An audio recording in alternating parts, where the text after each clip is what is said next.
क्योंकि उनका एक ही उसूल था, फूट डालो, जोर से बोलो, राज्य करो, डिवाइड एंड रूल्स। और बुरा मत मानिएगा, आज भले ही चाहे नेता मंच पर खड़े होकर के कितना भी कहते रहे हम जातिवाद से ऊपर उठ करके लड़ेंगे, पर सच तो ये है, पहले ही आंकड़े लगा लेते हैं कौन सी जाति की कहां सपोर्ट है, पहले। और पता लगा कि जहां पर जिस जाति के लोगों की बहुतायत ज्यादा होती है, वहां से कैंडिडेट भी वही खड़ा किया जा सकता है।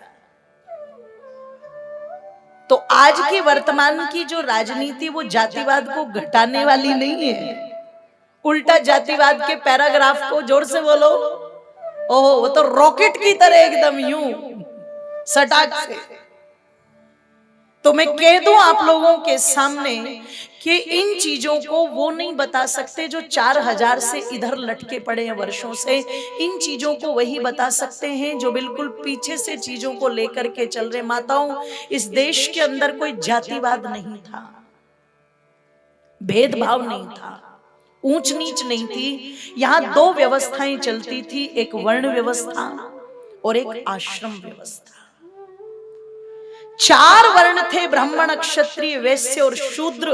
आज जो हम देखते हैं, जब हम मंदिर में जाते हैं तो दुर्गा माता के कितने हाथ हैं, बोलो, जोर से बोलो, 8, अष्टभुजा वाली माता। वो जो मैया की मूर्ति बनाई है चित्रकार ने, वो बड़ा बुद्धिमान चित्रकार रहा होगा, पर मैंने कहा ना, हम चित्र से आगे ही नहीं बढ़ना चाहते। उस मूर्तिकार ने जो दुर्गा माता की मूर्ति बनाई थी, दुर्गा माता किसका प्रतीक है, बोलो, शक्ति का प्रतीक है।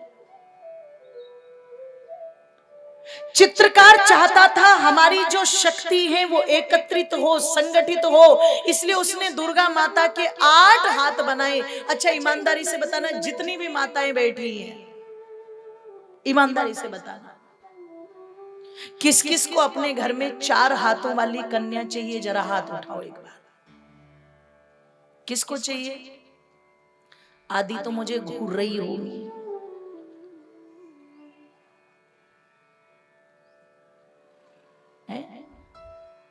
और यहां तो मैं हरियाणा में बैठी हूं, तो सीधी सीधी ये भी बोल सकते, बोले मारे के हो जाए तेरे हो जाए,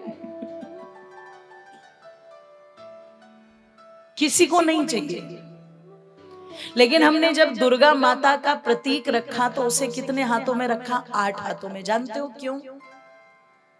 2 हाथ ब्राह्मण के, 2 हाथ क्षत्रिय के, 2 हाथ वैश्य के और 2 हाथ शूद्र के।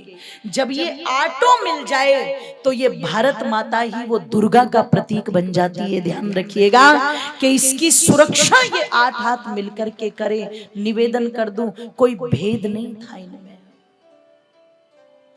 कोई भेद नहीं था ना। वो भेद भगवान कृष्ण के जीवन में दिखाई देता। अगर वो भेद दिखाई देता तो भगवान कृष्ण विदुर के घर पर साग खाने न जाते, और यदि वो भेद नजर आता तो भगवान श्री राम माता शबरी की झोपड़ी में बेर खाने, जोर से बोलो, जाते क्या? और फिर तुम कैसे गाती कि मेरी झोपड़ी के भाग्य आज। क्या बात है, कितनी सुरीली आवाज है। ऐसे लग रहा है जैसे बहुत सारी कोयल बैठ गई हो पंडाल में आके। पर ये जो गीत गाती है ना, मेरी झोपड़ी के भाग खुल जाएंगे, ओहो, सास ससुर को दे के दरवाजा खटाक से बंद करती है,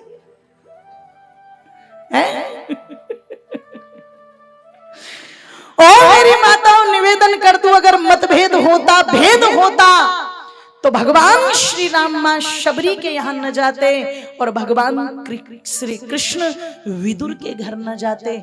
इसका मतलब उनमें कोई भेद, जोर से बोलो, कार्य बांटे हुए थे। अच्छा आज नहीं बांटते क्या हम कार्य? ये कार्यक्रम जो यहां पर चल रहा है, क्या इसमें कार्य नहीं बांटे हुए हैं? पंडाल की व्यवस्था कौन देखेगा, प्रसाद की व्यवस्था कौन देखेगा, आने जाने वालों का अभिवादन कौन करेगा, सम्मान कौन कराएगा, सारी जगह विभाग बांट करके ही तो काम चलता है। ऐसे 4 विभाग बनाए थे, वो भी योग्यता के आधार पर। जिसमें विद्या के प्रति लालसा है, जिज्ञासा है, वो ब्राह्मण। और जिसका मन हमेशा लगता है ओहो मैं रक्षा करूंगा, ये क्षत्रिय। जिसका मस्तिष्क चलता है व्यापार में, वैश्य। और एक ने घर में भी होता है बच्चा, पढ़ने में रुचि नहीं है जी, पापा कहते हैं चल काम पे चल, बोले मुझे ये भी नहीं करना, तो क्या कहते, एक काम करो इसे सेवा का काम दो सबकी। वही स्थिति थी बस, एज इट इज, कोई अंतर नहीं। ऐसे 4 आश्रम की व्यवस्था रखी थी।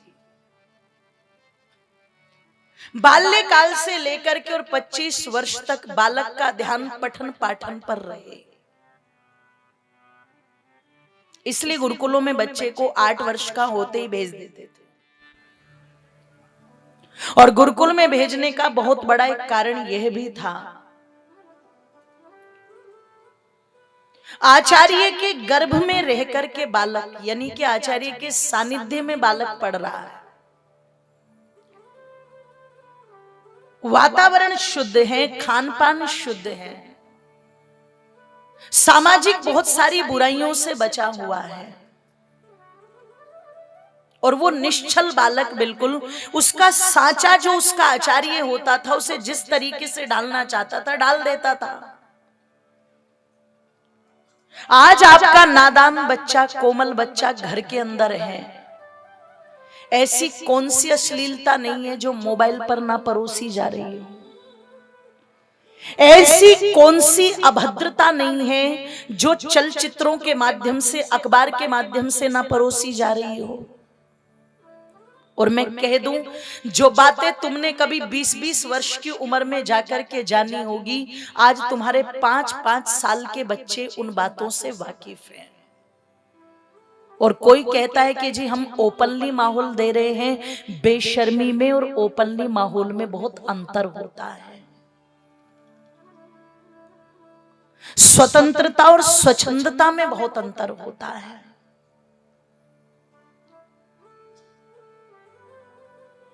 जो बच्चा आपके सामने टकाटक टीवी पर किसी अश्लील सीन को देख रहा है, तुम्हें क्या लगता है तुम उसे बोल्ड बना रहे हो? बोल्ड नहीं बन रहा, वो बेशर्म बन रहा है, शर्म से परे। और वो इतना शर्म से परे हो चुका है, इतना शर्म से परे हो चुका है कि जब उसे वहां शर्म नहीं आ रही है तो फिर उसे तुम्हारे लिए भी कभी शर्म आने वाली, जोर से बोलो, कभी नहीं आएगी उसको। क्योंकि आपने उसकी आंखों की शर्म जो थी वो निकाल करके फेंक दी, वो रस निकाल दिया आपने उसकी आंखों से।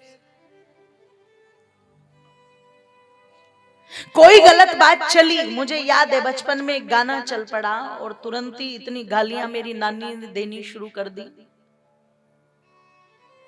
वो गुपचुप गुपचुप। और जैसे ही गालियां दी तो सब के सब साइलेंट मोड पकड़ गए, सब चुप। कानों में गंदगी न पड़ने देना प्रतीक था, अच्छी सुनेगा तो अच्छी ही सुनेगा। और जिसके कानों में कुछ भी जा रहा है, कुछ भी जा रहा है, वो पता लगा ऐसा हो जाएगा कि फिर वो किसी की, जोर से बोलो, सुनेगा ही नहीं।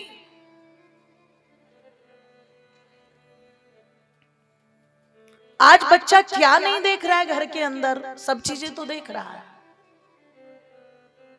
माँ कितना सम्मान पिता का करती है ये भी देख रहा है, पिता कितना सम्मान माँ का करता है ये भी देख रहा है, दोनों एक दूसरे को कैसे गाली दे रहे हैं ये भी देख रहा है, दोनों एक दूसरे से कैसे लड़ाई झगड़े करते हैं ये भी देख रहा है, दादी का क्या स्थान है, बाबा का क्या स्थान है, वो सब देख रहा है। और वही बात है, जैसा आपने घड़ दिया वो तो घड़ा गया। फिर अब वो घड़ा हुआ, पढ़ा हुआ, कड़ा हुआ, ऐसा पक जाता है कि किसी के सुधरते सुधरता नहीं है। कितने दूरदर्शी रहे होंगे ऋषि मुनि। माता पिता के व्यवहार से बालक दूर रहे, घर परिवार से बालक दूर रहे और संस्कारों के वातावरण में बालक रहे, तो क्या कहना। ओ मेरी मातो बंधुओं, 25 वर्ष का होकर के जब गुरुकुल से वापस आया, 18 वर्ष की कन्या होकर के आई, 25 वर्ष का युवक होकर के आया, तब घर वाले कहते थे अब क्या करो, इनका विवाह करो। और विवाह में घर वाले दो चीज ढूंढ रहे हैं, एक खानदान, एक गुण कर्म स्वभाव, बस। न लड़की कुछ कह रही, न लड़का कुछ कह रहा है। माँ बाप ने गुणकर्म स्वभाव देख करके खानदान ढूंढ करके विवाह कर दिया। आज की पीढ़ी क्या कहती है, ये तो पशुओं की तरह बंधन था जी। तो तुमने आजाद होकर के कौन से झंडे गाड़ दिए।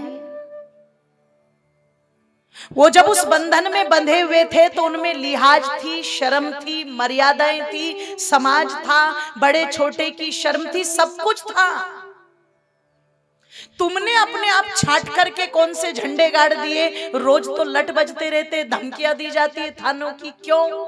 पहले भैया को फोन करती थी तो वो भी बस बुस पकड़ने में देर करता था, पर ये 100 नंबर वाले भैया तो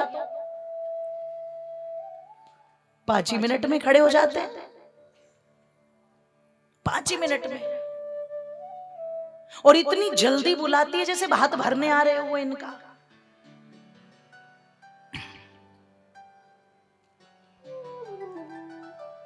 चिंतन करना बड़ी गहराई के साथ में, विचार करना।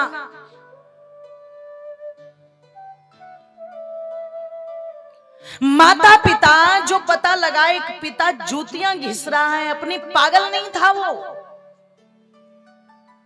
वो घर भी देखता था, वर भी देखता था, सब कुछ देखता था। और सब कुछ देख करके भी बड़ी विनम्रता से बेटी से एक बात कहता था, बेटी हमने कोई कसर नहीं छोड़ी, आगे तेरा भाग्य है।